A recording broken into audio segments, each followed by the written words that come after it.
Bismillahirrahmanirrahim. Welcome to the Cantor Publishers video lessons.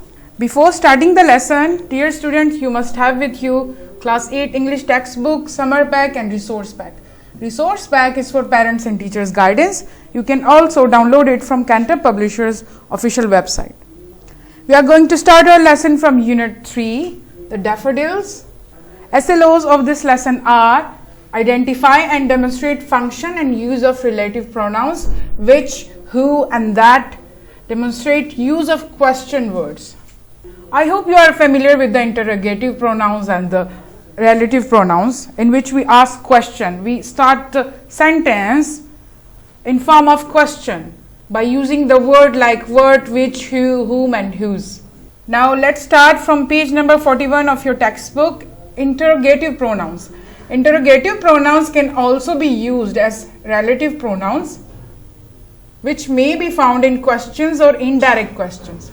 You will know for certain that a pronoun is classified as an interrogative when it's used in an inquiring way, because interrogative pronouns are found only in question and indirect questions. The 5 interrogative pronouns are what, which, who, whom and whose. What used to ask question about people or objects. Like the examples are, what do you want for dinner? I wonder that we are doing tomorrow. What is your friend's name? What time are we supposed to be there?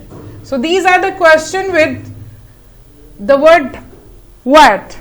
Starts with the what. And the which here, which used to ask question about people or objects, like which color do you prefer? Which of these ladies is your mother? She asked which train to take. Which seat would you like? The who used to ask question about people. Always remember that. We use who to ask question about people only, not object.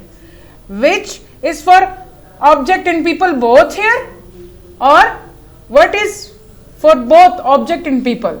आपने ये याद रखना है कि what और which जो है लोगो और objects दोनों के लिए यूज होगा, लेकिन who जो है सिर्फ people के लिए यूज होगा. जैसे कि who is that, who was driving the car, I'm wondering who will be at the party, who is going to take out the trash. And again whom भी क्या है, people के लिए यूज होगा जब हम किसी इंसान के बारे में इंक्वायरी करेंगे. This interrogative pronoun is rarely seen these days. Rarely बहुत कम सुनने में आता है, but when it shows up, it used to ask question about people here. Again, whom is used for people only when we ask about the people. Whom did you speak to? Whom do you prefer to vote for? You should ask whom to call. Whom do you live with? किससे या किसको, इस तरह के questions में हम use करेंगे.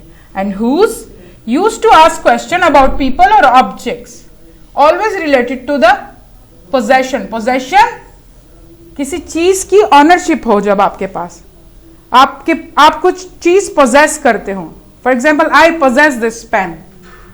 क्या है, मेरी पोजेशन में है, मेरी ऑनरशिप में है, मैं इसकी ऑनर हूं पेन की, तो क्या होगा, पोजेशन शो होगी. Whose sweater is this.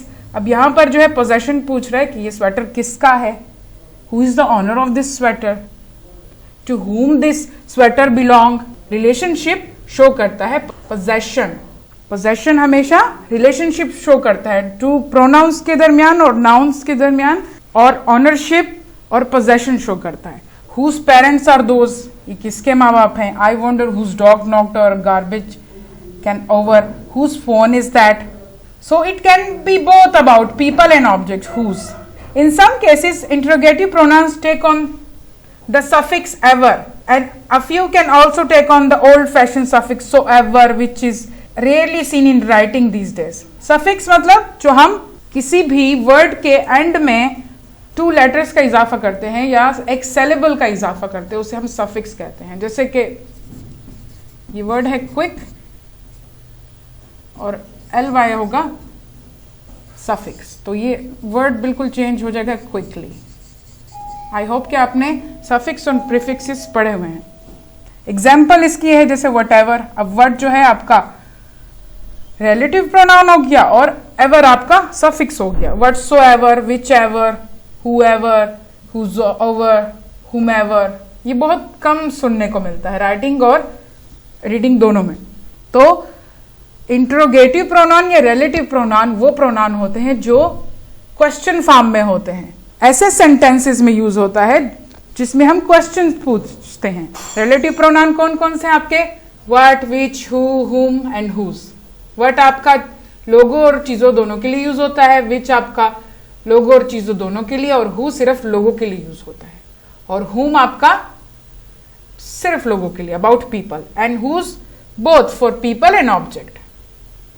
और आपके जो ये वाले हैं ये बहुत कम सुनने को और देखने को मिलते हैं राइटिंग में, रीडिंग में, या सुनने से किसी को या किसी से सुनने में बहुत कम मिलते हैं। इसको हम सफिक्स भी कह सकते हैं। जैसे वर्ड आपका रिलेटिव प्रोनाउन हो गया और एवर आपका सफिक्स हो गया, एक और वर्ड हमने ऐड कर दिया तो इसका बिल्कुल मीनिंग चेंज हो जाता है। This is your homework from summer pack, page number 18.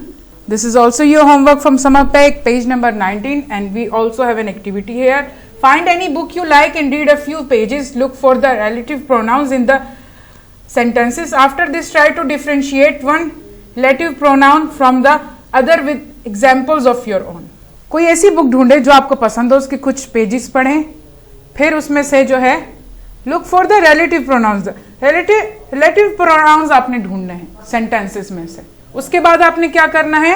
Try to differentiate one relative pronoun from the other with examples of your own. तो आपने क्या है, आपने पढ़कर बुक को कुछ रिलेटिव प्रोनाउन ले लिए और दूसरे रिलेटिव प्रोनाउन के साथ कंपेयर करना है और अपने सेंटेंसेस लिखने, एग्जांपल्स देनी है, हु का, विच का, दैट का।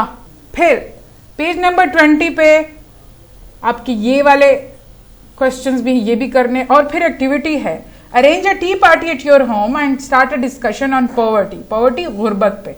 Bye asking a few questions in the beginning, the elders in your family will respond to those questions.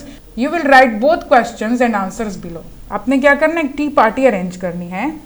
ये एक्ट आप अपने फ्रेंड्स और कजन्स, फैमिली के अंदर किसी के साथ भी कर सकते हैं।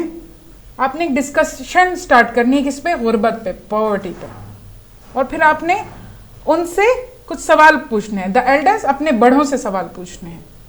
फिर वो आपके क्वेश्चंस को क्या करेंगे? रिस्पॉन्स करेंगे, आंसर करेंगे।